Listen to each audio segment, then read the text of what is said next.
it is, okay, yeah, this is an area which I need to work on. Therefore, taking accountability and realizing that this is an issue, that's completely different. But if you're saying, oh yeah, I'm so ugly. Oh, or I don't like my hair. Oh, if you just come into agreement with all of these things with no solution and no, God, I give this to you.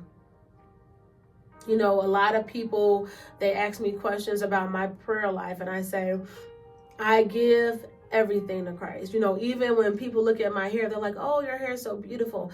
I gave it to the Lord.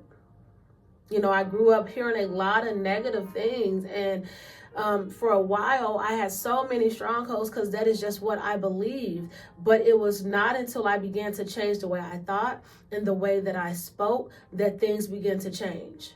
Right? Because if you can not like something, but what are you going to do about it? So you have to submit those things to Christ and be willing to undergo change, and will be willing to be humble before God and vulnerable before God. And my very first podcast episode was healing.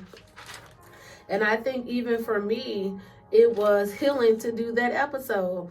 I talked about in all the ways that God had changed me. I had went through so much and just not understanding how to combat the enemy, how to fight him. And so I was at a disadvantage because the enemy kept shooting arrows towards me. And because I didn't know how to fight back, I accepted just everything. And I had a very self-pity and very low self-esteem and just all of these other things. And God began to just send men and women of God.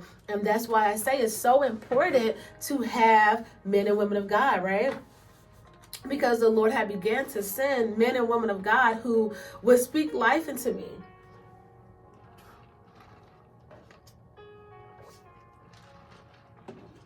They would say, wow, you're anointed. And I had no idea what anointed was. And so I'm like, God, what does it mean to be anointed?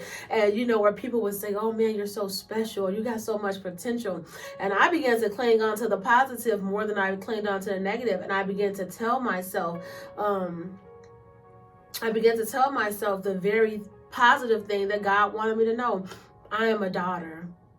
I'm a child of God, right? I am a royal priesthood. These are all in the scriptures.